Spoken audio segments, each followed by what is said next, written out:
नमस्कार दोस्तों, स्वागत है आप सभी का पाठशाला ट्री पर। दोस्तों 15 अगस्त को प्रधानमंत्री श्री नरेंद्र मोदी ने लाल किले की प्राचीर से पूरे देश को ये बताया कि हमारे देश में 3 कोरोना वैक्सीन का ट्रायल प्रमुखता से चल रहा है और उनमें से एक कोरोना वैक्सीन जल्द ही भारत में आने वाली है। लेकिन दोस्तों यहाँ पर प्रधानमंत्री ने किसी भी कोरोना वैक्सीन का नाम नहीं लिया। तो दोस्तों इस वीडियो में हम उन्हीं कोरोना वैक्सीन का विश्लेषण करेंगे और जानने की कोशिश करेंगे कि कौन सी कोरोना वैक्सीन भारत में सबसे पहले आ सकती है या किस वैक्सीन की संभावना सबसे ज़्यादा है भारत में सबसे पहले आने की। और दोस्तों कॉपी और पेन अपने साथ ज़रूर रखिएगा। मैं इस विश्लेषण के दौरान कोरोना वैक्सीन से संबंधित आप सभी को कई सारे फैक्ट बताऊंगा। जो भी फैक्ट आपको आपके परीक्षा से संबंधित उपयोगी लगें उनको आप सभी नोट डाउन ज़रूर कर लीजिएगा। तो चलिए दोस्तों वीडियो को शुरू करते हैं और करते हैं विश्लेषण कोरोना वैक्सीन का। दोस्तों प्रधानमंत्री श्री नरेंद्र मोदी के संबोधन के बाद अभी हाल ही में केंद्रीय स्वास्थ्य मंत्री डॉक्टर हर्षवर्धन जी से एक पत्रकार ने सवाल पूछा कि देश में कोरोना वैक्सीन कब तक आ जाएगी। उसके जवाब में डॉक्टर हर्षवर्धन ने बताया कि इस साल के लास्ट तक देश में कोरोना वैक्सीन पूर्णतः बनकर आ जाएगी। जिसके बाद से दोस्तों पूरे देश में अब यह चर्चा का विषय फिर से बन गया कि किस कंपनी की कोरोना वैक्सीन सबसे पहले बनकर आएगी। तो दोस्तों अभी मैं आपको बताऊंगा कि किस कंपनी की कोरोना वैक्सीन के चांस सबसे ज़्यादा हैं भारत में सबसे पहले बनकर आने के। लेकिन दोस्तों उससे पहले जान लेते हैं कि वैक्सीन या फिर टीका क्या होता है। देखिए दोस्तों, प्रतिरक्षा प्रणाली रोगाणुओं के खिलाफ शरीर को प्राकृतिक रूप से रक्षा करती है। जब रोगाणु आपके शरीर को नुकसान पहुंचाते हैं तब रोग प्रतिरक्षा तंत्र इन्हें नष्ट करने के लिए विशेष कोशिकाओं को भेजता है। कई बार प्रतिरक्षा प्रणाली प्राकृतिक रूप से इतना सक्षम नहीं होती है कि वह रोगों से आपकी रक्षा कर सके और रोगाणुओं को नष्ट कर सके, लेकिन टीकाकरण की मदद से आप अपनी रोग प्रतिरोधक क्षमता को बढ़ा सकते हैं। दोस्तों अगर ज़्यादा बायोलॉजिकली ना जाते हुए हम आसान शब्दों में समझें तो हमारी बॉडी के अंदर खुद का एक प्रतिरक्षा तंत्र होता है जो कि बाहर से आने वाले हानिकारक कीटाणु और वायरस से हमारे शरीर की रक्षा करता है। लेकिन दोस्तों कभी कभी कुछ वायरस या कीटाणु इतने ज़्यादा खतरनाक हमारी बॉडी के अंदर आ जाते हैं कि हमारा प्रतिरक्षा तंत्र उनसे लड़ने में सक्षम नहीं हो पाता। उसके लिए दोस्तों हमें ज़रूरत पड़ती है एक ऐसी वैक्सीन की जो हमारे प्रतिरक्षा तंत्र को मजबूत कर पाए और उस कीटाणु या वायरस से लड़ पाए। और दोस्तों सामान्यतः एक वैक्सीन को बनने में 8 से 10 साल लग जाते हैं। लेकिन दोस्तों कोरोना वायरस की महामारी को देखते हुए पूरी दुनिया ये चाह रही है कि हमारे पास जल्द से जल्द कोरोना वैक्सीन विकसित होकर आ जाए। आई होप दोस्तों आप सभी समझ पाए होंगे कि वैक्सीन क्या होती है। चलिए दोस्तों आगे देखते हैं कि भारत में किन वैक्सीनों का ट्रायल चल रहा है।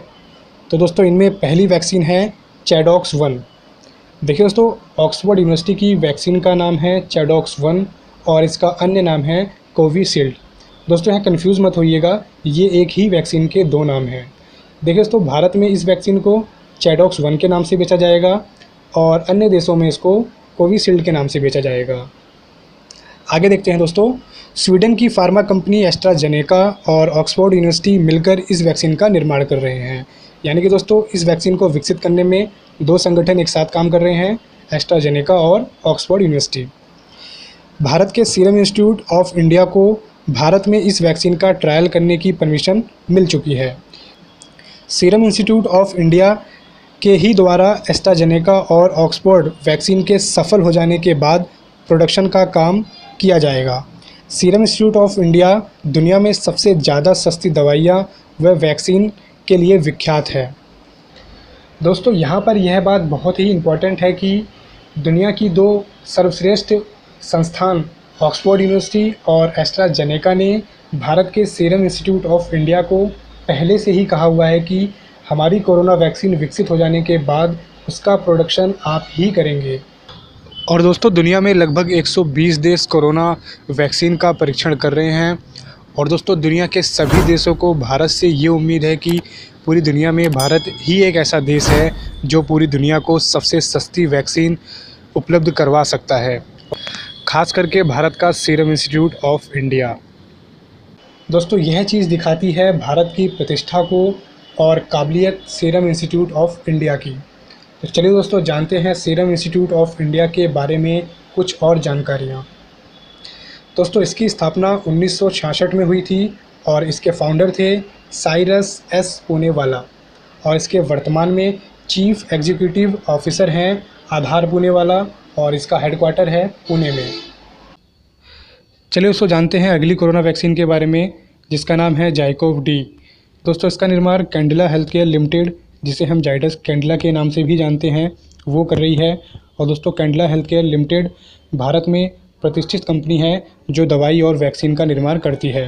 दोस्तों जानते हैं जाइडस के बारे में कुछ अन्य फैक्ट भी।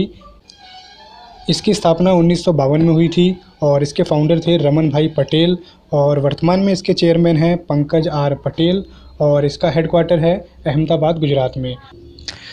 दोस्तों इस फैक्ट को भी आप सभी ज़रूर लिख लीजिएगा क्योंकि यह कंपनी भी करंट में काफ़ी रही है। चलिए दोस्तों अगली वैक्सीन के बारे में देखते हैं, जिसका नाम है Covaxin. Bharat biotech international limited की वैक्सीन का नाम है कोवैक्सीन। कोवैक्सीन के डेवलपमेंट प्रोजेक्ट में सरकारी agency Indian council of medical research यानी ICMR और नेशनल इंस्टीट्यूट ऑफ बायोलॉजी शामिल हैं। देखिए दोस्तों, जिस भी वैक्सीन का निर्माण होता है उसके ट्रायल को सामान्यतः 3 फेज़ से गुजरना होता है। अभी मैंने आपको 2 वैक्सीन बताई, कोविशील्ड और जाइकोव डी। ये दोनों ही अभी अपने सेकंड फेज़ में हैं। लेकिन दोस्तों कोवैक्सीन, जिसका निर्माण भारत बायोटेक और ICMR कर रहे हैं, इसने अपने दूसरे फेज़ को कंप्लीट कर लिया है और अब यह अपने तीसरे फेज़ में गई है। तो दोस्तों इसी ही आधार पे माना यह जा रहा है कि भारत बायोटेक और ICMR के द्वारा विकसित वैक्सीन कोवैक्सीन भारत में सबसे पहले आएगी, क्योंकि ये सबसे पहले फ़ेज़ 3 में गई है।